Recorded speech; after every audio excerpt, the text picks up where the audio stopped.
오늘 찬양과 더불어서 오늘 말씀의 제목도 반드시 이루어질 일, 그것을 미리 알고 현재를 삽시다. 이러한 제목으로 말씀을 함께 나누려고 합니다.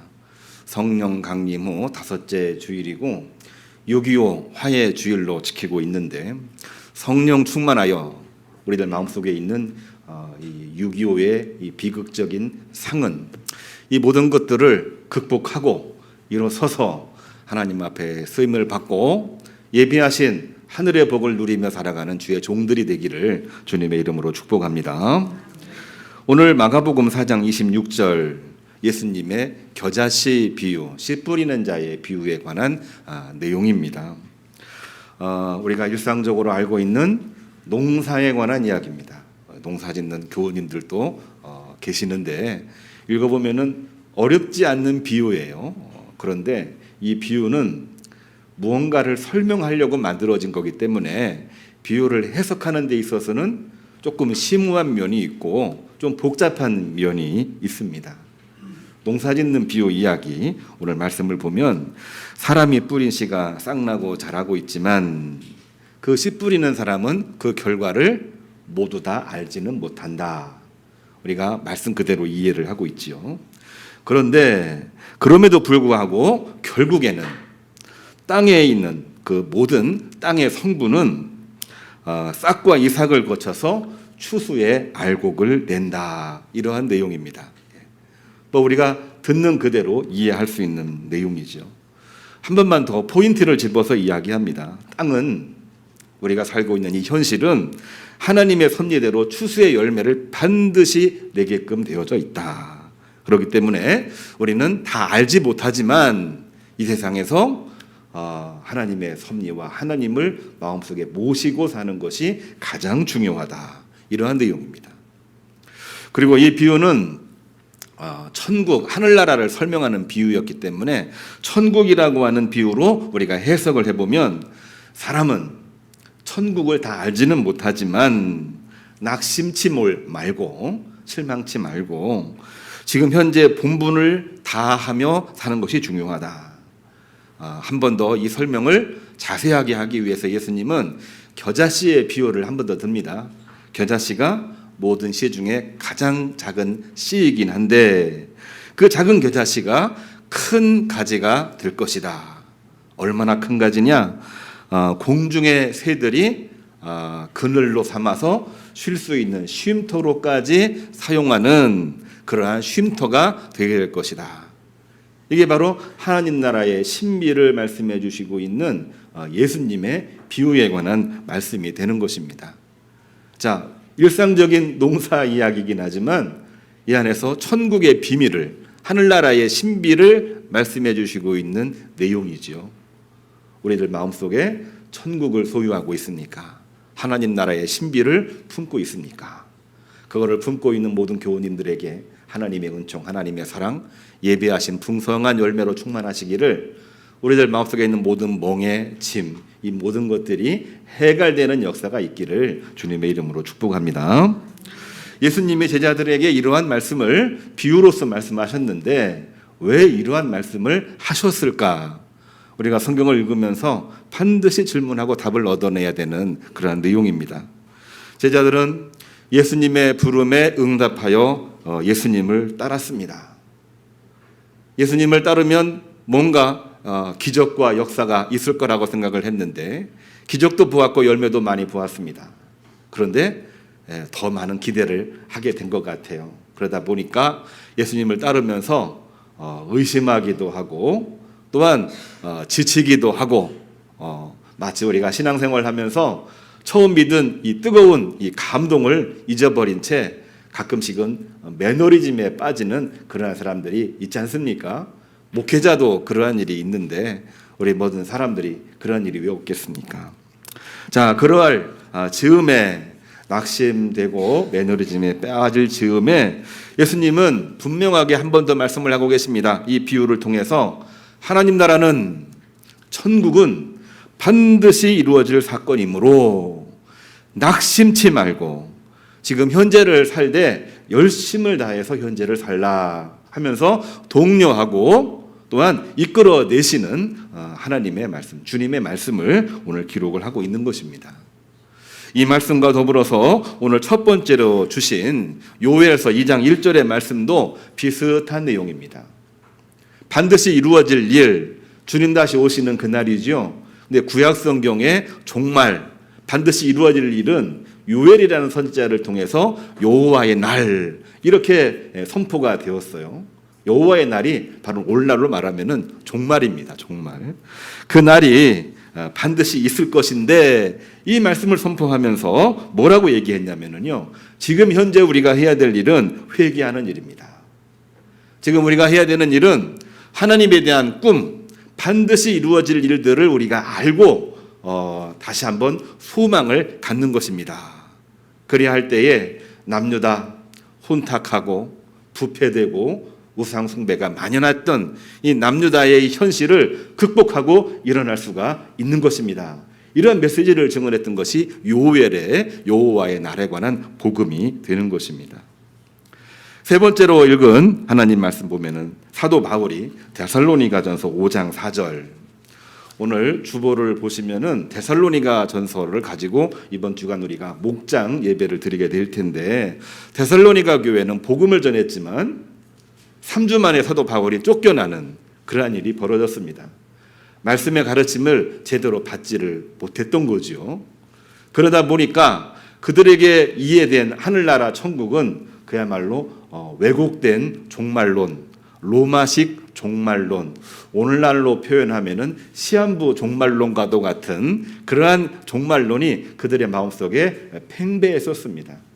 우리가 시한부 종말론의 문제점에 대해서는 우리가 어느 정도 인지를 하고 있지요. 그날 그 장소에 주님께서 오심으로 하면서 거기에 집착하여 현실을 도피하거나 현실을 포기하는 사람들이 참 많이 있었습니다.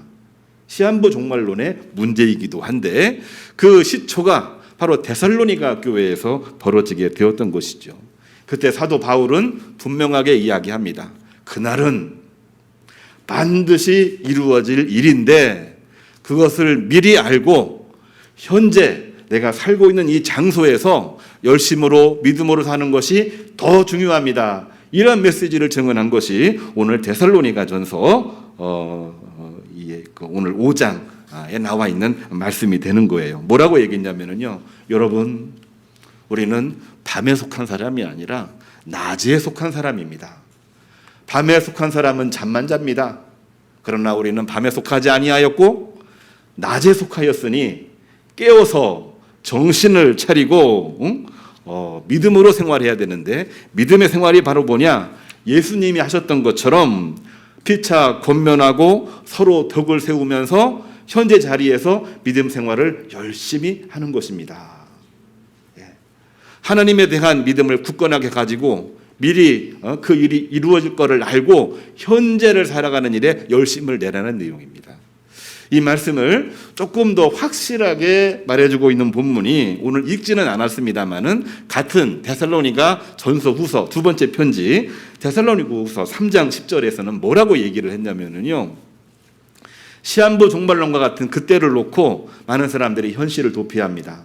재산을 팔기도 하고 그날이 올 텐데 내가 지금 열심히 일하면 무슨 소용이 있겠는가 하면서 놀고 또한 부패되고 그리고 현실을 포기하는 그러한 삶을 살았어요. 그때 사도 바울은 이렇게 합니다. 누구든지 현재 그 자리에서 일하기를 싫어하거든 그들은 먹지도 말지니라, 이렇게까지 아주 강하게 권면을 하고 있는 말씀이 나오고 있습니다. 우리 많이 들었죠.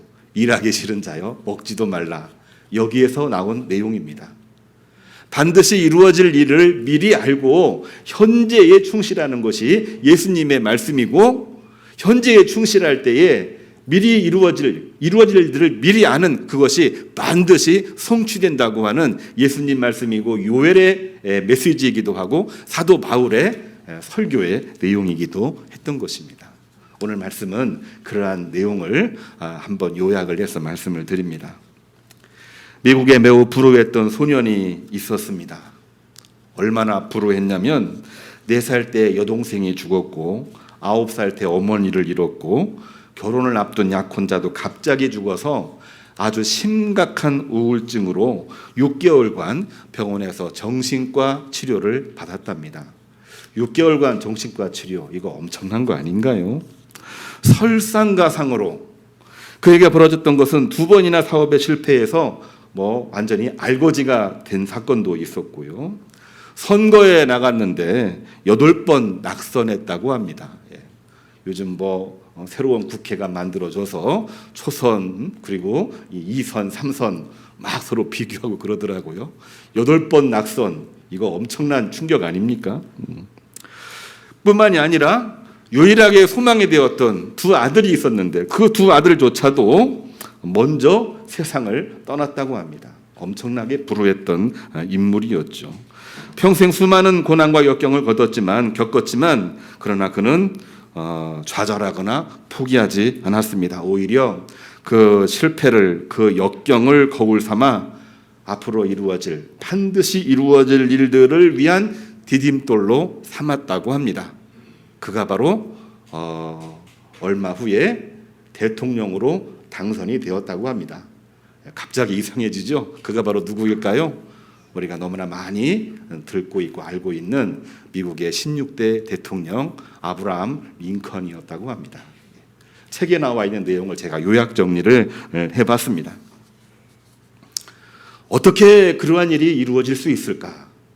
우리가 한 번쯤은 궁금증을 가질 수 있는 그러한 내용 아닌가요?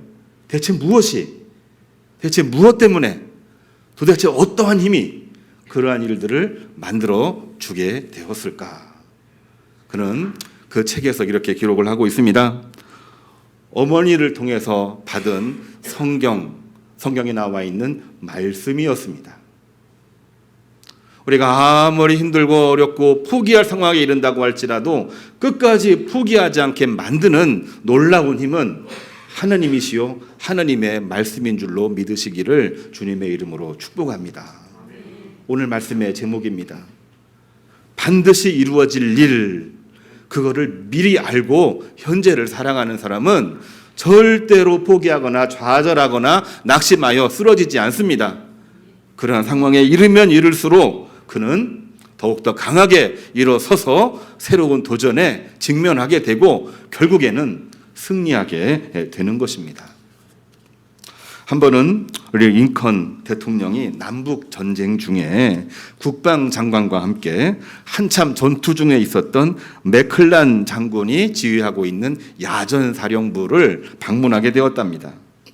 심신이 매우 지쳐있던 맥클란 장군이 대통령과 국방장관이 와 있는 것을 알고 나서도 너무나도 지치고 힘들다 보니까 인사도 제대로 안 하고 자기 숙소로 돌아갔다고 합니다. 군대에서 이러한 일이 있을 수 있는 일인가요? 말도 안 되는 그러한 일인데 너무나 화가 난 이 국방장관이 뭐라고 얘기했냐면은 이 사람 이대로 두면 안 됩니다. 전쟁 중에 군기가 이렇게 문란해서 어떻게 전쟁을 할 수 있다는 말입니까? 하면서 저 사람의 지위를 해제해야만 됩니다. 옆에 있던 대통령에게 강력히 요청을 했는데 링컨 대통령이 이렇게 말을 했다고 합니다. 여러 가지 이유는 있지만 남북 전쟁의 종식과 이 전쟁의 근본적인 목표, 하나님의 섭리대로 노예를 해방할 수 있는 일이 이루어지기만 한다면 나는 기꺼이 이 맥클란 장군의 말고피를 잡아주고 심지어는 그의 군화까지도 닦아줄 것입니다 하면서 그를 이해하고 지원해 주었다는 그러한 내용입니다. 일국의 대통령이 그렇게 한다고 하는 것은 결코 쉽지 않은 일인데 그렇게 하게 된 결정적인 이 동기는 과연 뭘까? 우리가 한 번쯤은 생각해 볼 필요가 있는 것입니다. 어려움에 처해 있을 때에도 반드시 이루어질 일, 그것을 미리 알고 살아가는 것도 하나님이 주시는 힘이요. 본인이 권력이 있음에도 불구하고 반드시 이루어질 일, 그것을 미리 알고 내가 현재 지혜롭게 살아가도록 판단하고 결정하는 것도 또한 역시 하나님이 주시는 품성, 영성인 줄로 믿으시기를 바랍니다.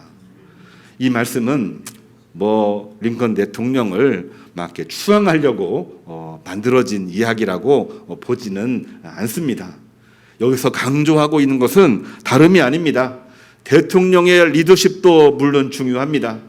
오늘 한국 국민들이 굉장히 중요하게 여기고 있는 내용이기도 하지요. 그러나 더 근본적이고 더 궁극적인 내용은 뭐냐? 하나님의 말씀 속에 있는 그 섭리입니다. 하나님의 뜻은 반드시 이루어집니다. 하나님은 당신의 약속을 절대로 파기하지 않으십니다. 그렇기 때문에 우리는 하나님의 말씀과 하나님을 뭐라고 얘기하느냐? 반드시 이루어질 일, 그것을 미리 알고 현재를 살아가는 것입니다. 이렇게 말하고 살아가는 것이지요. 링컨은 그렇게 살았던 것입니다. 오늘은 6월 23일입니다. 그리고 6월 23일 오늘은 6.25 화해 주일입니다. 우리 한국 국민들은 비극적인 6.25 전쟁의 상흔에서 벗어나기가 쉽지가 않습니다. 여전히 희생자 가족들이 있고 그렇기 때문에 우리는 그 비극적인 이 상흔 앞에서 벗어날 수가 없는 거죠. 잊고 싶지만 잊을 수도 없습니다. 그렇다고 그곳에 계속 머물러 있을 수도 없습니다. 그 자체가 바로 고통이고 역경인 것입니다. 자, 그런데 거기에서 유일하게 벗어날 수 있는 방법이 과연 뭘까? 오늘 성경 말씀을 보면서 링컨이라고 하는 인물을 통해서 보는 내용을 참조해 볼 때 거기서 유일하게 벗어날 수 있는 방법은 과연 뭔가? 저는 다른 말인 오늘 말씀의 제목이라고 생각이 됩니다. 아무리 어려워도, 아무리 불가능해도, 아무리 앞이 안 보인다고 할지라도 하느님은 당신의 뜻을 반드시 이루시는 줄로 믿습니다. 이거를 분명하게 알고 내가 서 있는 현재의 자리에서 내 옆에 있는 사람과 나와 함께하고 있는 모든 사람과 더불어 손을 잡고 기도하고 일어서고 믿음으로 나가는 것입니다. 6.25를 이야기할 때 우리는 어떤 의미를 가장 머릿속에 떠올리나요? 비극, 상흔, 이것으로 막 떠올리잖아요. 우리나라를 정치 얘기하기는 참 어렵습니다만 이 짧은 시간 동안 남북전쟁도 있었고 일제강점기라고 하는 비극적인 36년간의 사건이 있었습니다. 일본의 상처를 입은 사람은 반일에 집중을 합니다. 6.25를 통해서 공산주의와 싸웠던 사람은 거기에 대한 상처로 가득해 있습니다. 그런데 미국이라는 나라가 우리나라를 해방시켜 주긴 했지만 2차 세계대전 때에는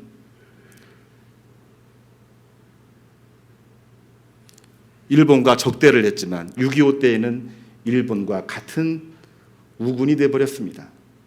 우리나라는 원하지도 않는 그러한 사이에 이 두 가지 사건을 통해서 편이 갈리게 되었던 거죠.